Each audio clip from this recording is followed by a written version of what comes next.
This is the Daily Tech News for Friday, February 14th, 2025. Happy Valentine's Day, patrons. We love you. Let's follow up on the context of some tech stories and help each other understand. Today, Tom explains what ARM actually does and why announcing it will make its own chips is such a big change, plus a summary of yesterday's show from RW. Oh, I'm Tom Merritt. I'm Huyen Dow. Let's start with what you need to know in the big story. It is all about ARM. No coincidence that I'm going to explain ARM later in the show because the Financial Times sources say the UK's ARM Holdings will announce its own server chip early this summer. Meta will be the first customer to buy the chip for use in data centers. Now, hold on, you may say. There are lots of ARM chips all over the place. How is this the first? It's not actually the first. We'll get to that later in the show, but it's the first in a long time. ARM creates designs and instruction sets for chips, but has not actually had chips manufactured under its name in quite a while. It makes its money by licensing. Apple licenses the instruction set for its own designs, and TSMC makes the chip. Qualcomm licenses more of the design, and, well, TSMC makes the chip. So the news here is that ARM won't be licensing its design to someone else in this case. ARM will be asking someone to make a chip that it designed itself. You can probably guess who will end up making the chip. We don't know for sure, but hey, TSMC would be a good guess. And then they're going to sell this chip under the ARM brand directly, apparently Meta being their first customer. The other piece of context to know here is that everybody is making their own server chips. So ARM is kind of jumping on the bandwagon here. Google, Microsoft, Amazon, Meta, and Apple are among those using their own designs, often based off ARM's design, in their own data centers. But nobody is yet relying solely on their own designs. They're also buying from other companies, including Qualcomm and NVIDIA.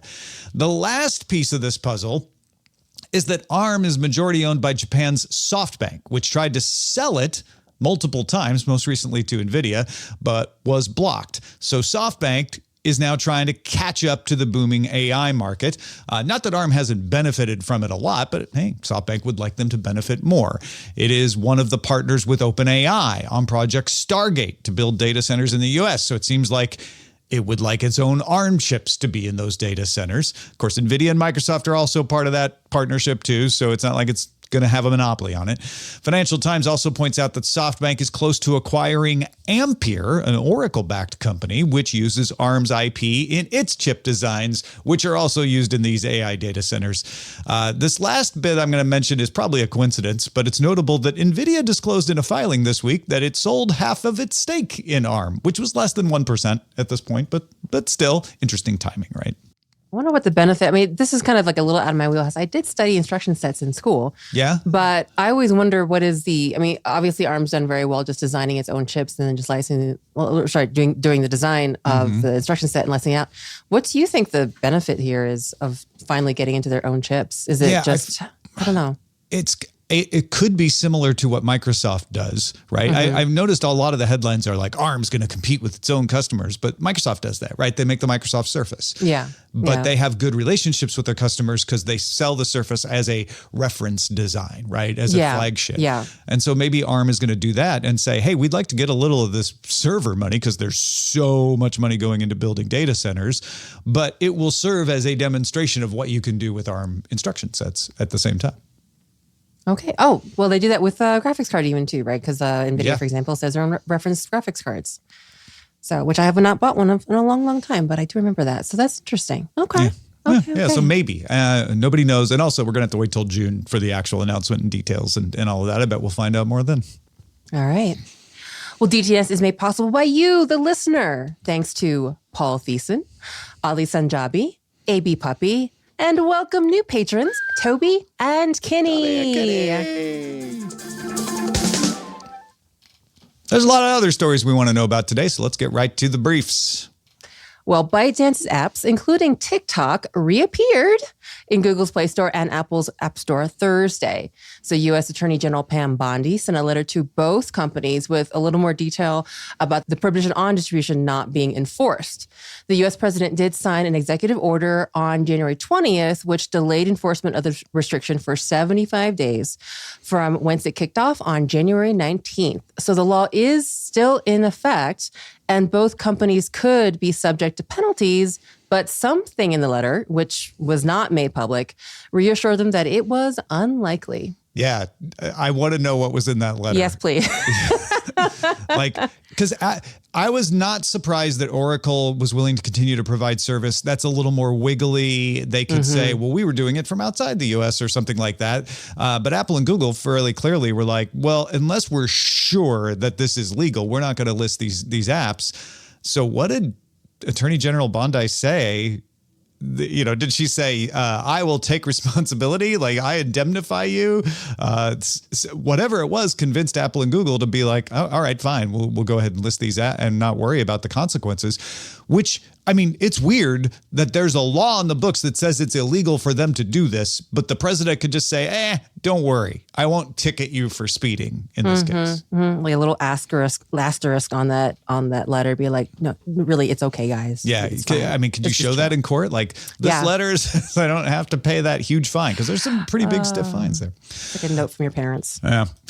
Two separate people told 404 Media that the database for the U.S. Department of Government Efficiency's website at dog.gov was vulnerable to defacement.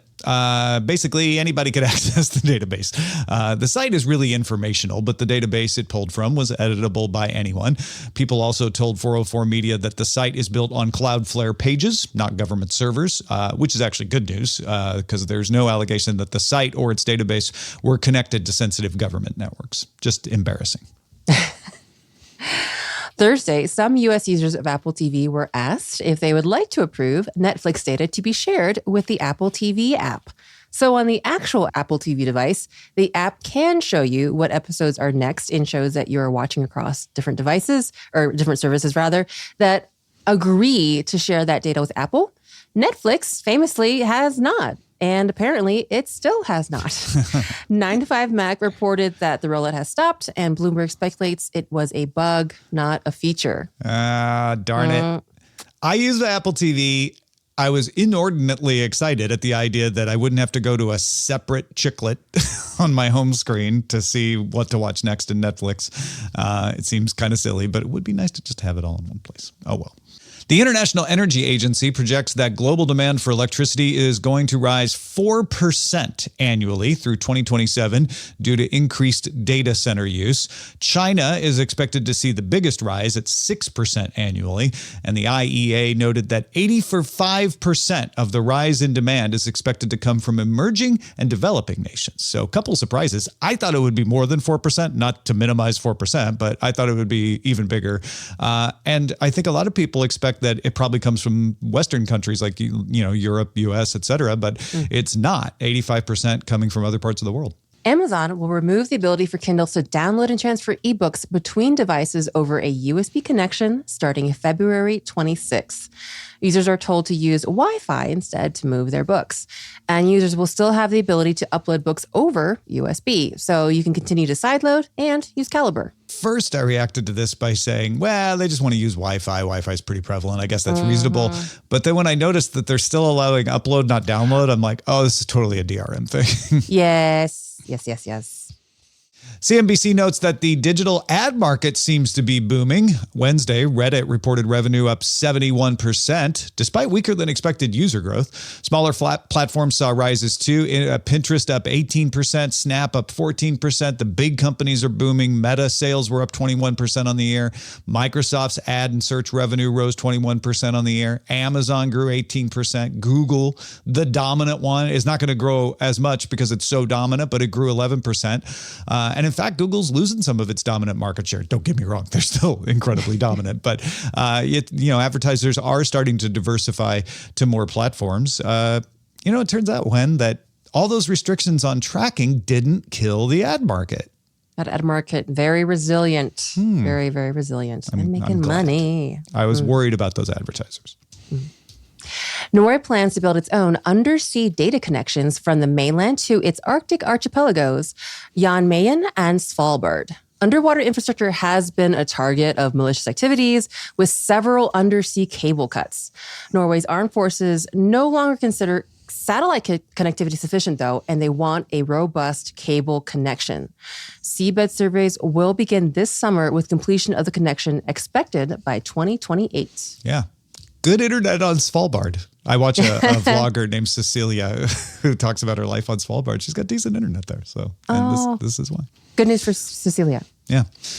Recorded Future's Insect Group Threat Research Division says the Salt Typhoon attackers continue to infiltrate telecoms worldwide. Most recent intrusion exploited unpatched Cisco iOS XE network devices. That's iOS, an acronym from Cisco, not the Apple iOS. The Salt Typhoon attacks have breached networks in Italy, South Africa, Thailand, the United Kingdom, and the U.S.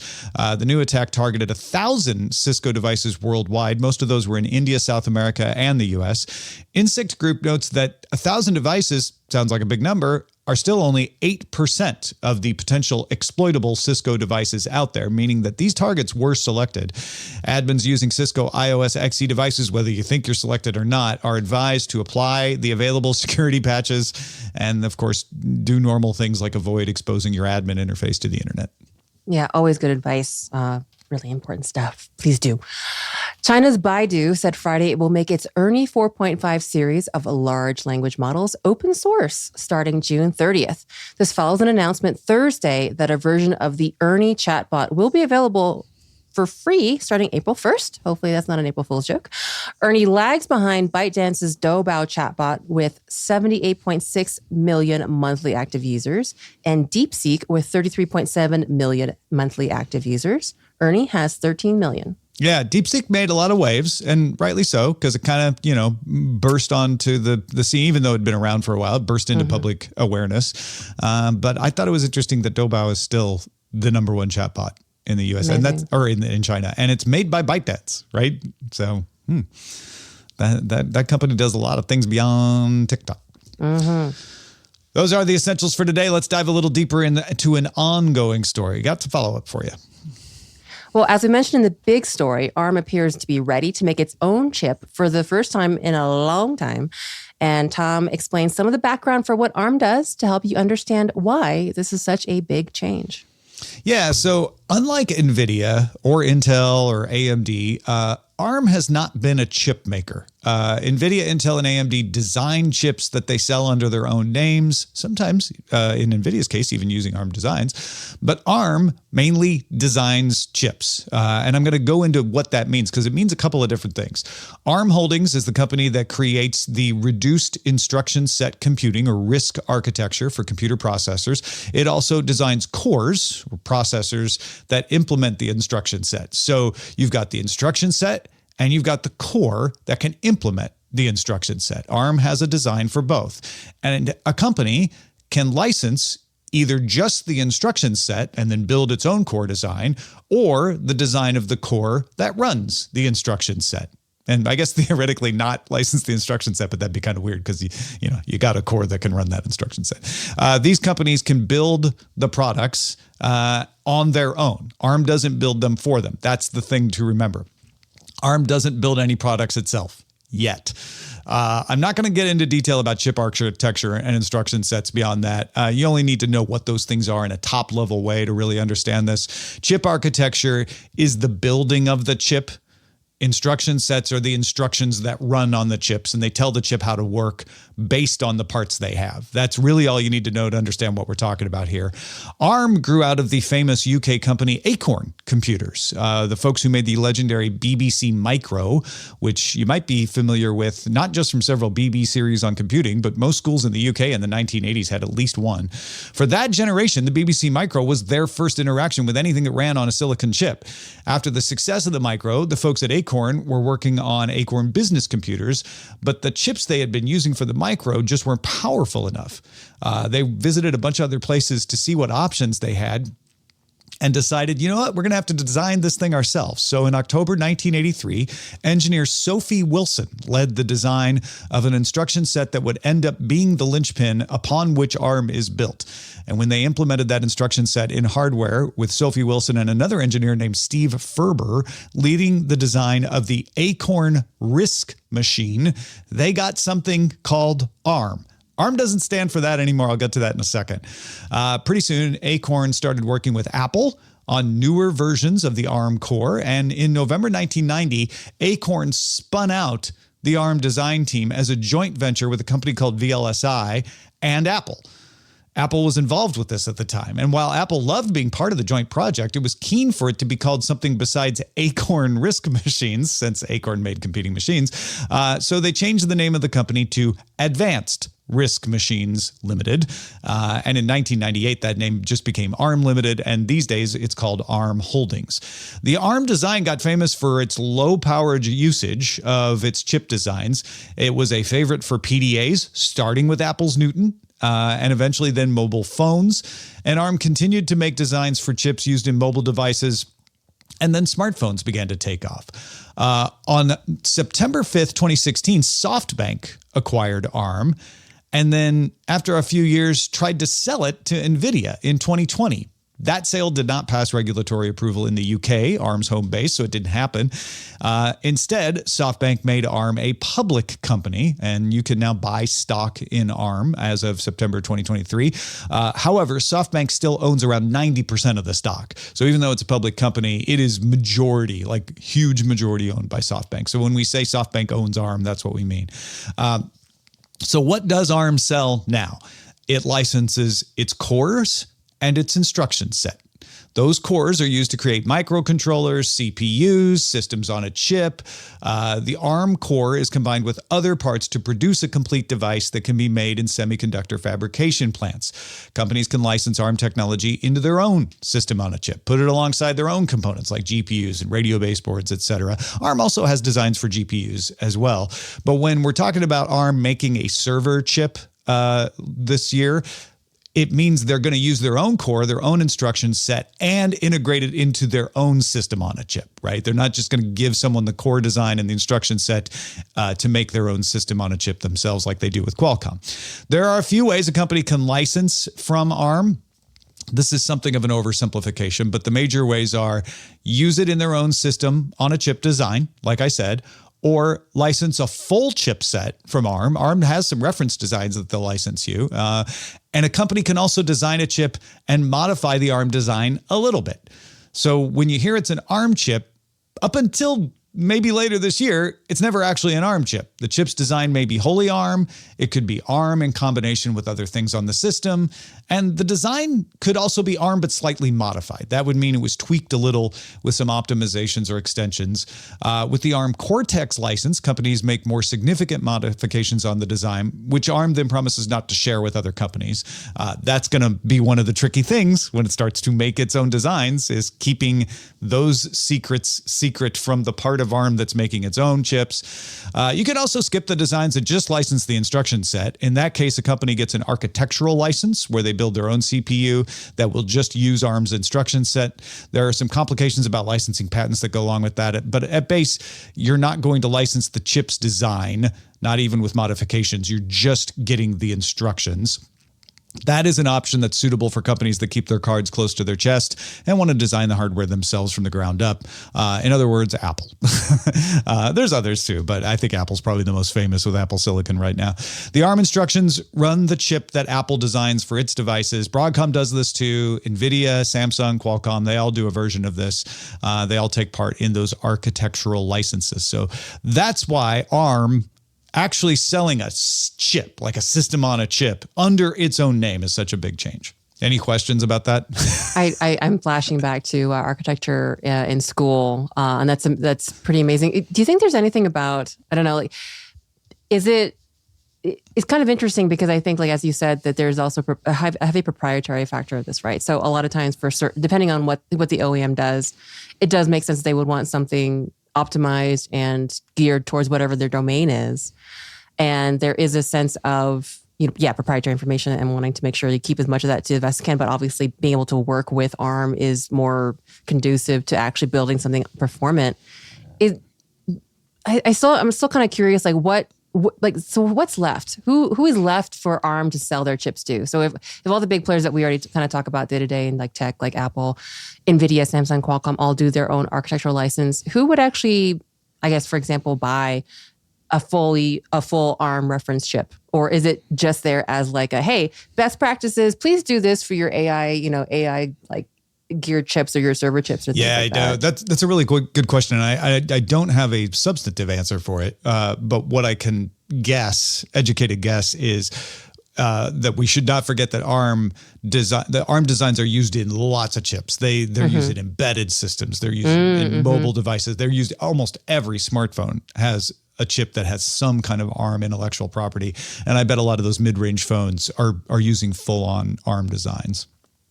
I guess that would make it more attractive, I think, sometimes depending on the pricing and the OEM itself and like what the pricing and the range of the device is.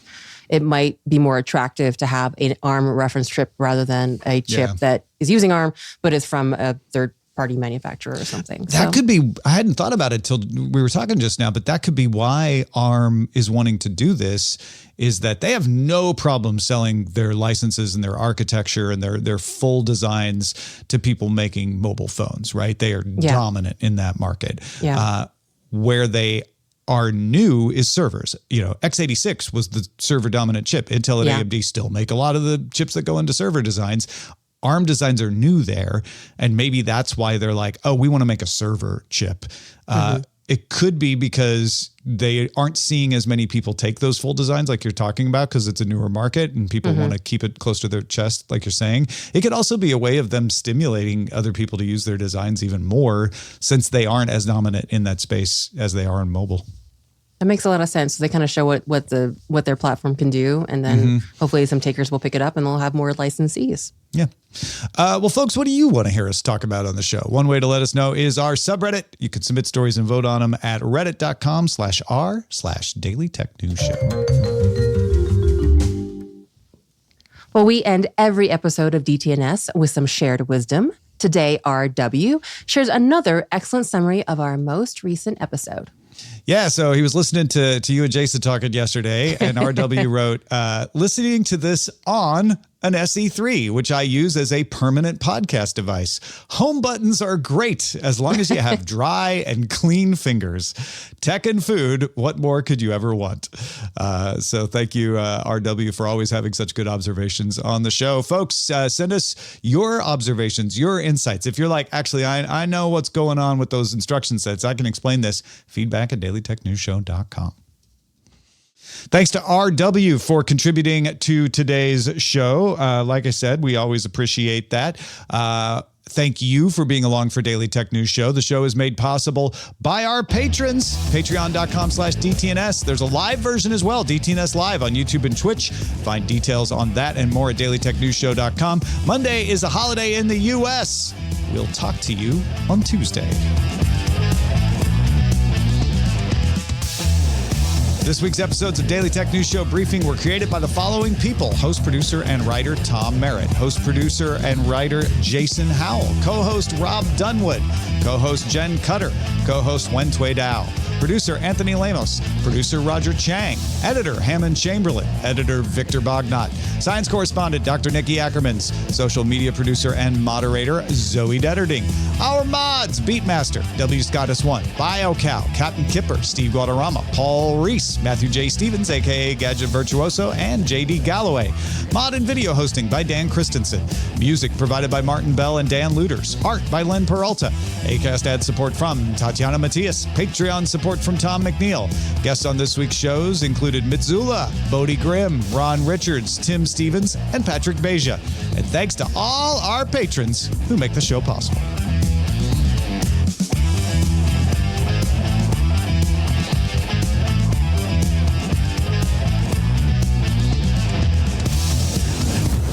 This show is part of the Frog Pants Network. Get more at frogpants.com. Diamond Club hopes you have enjoyed this program.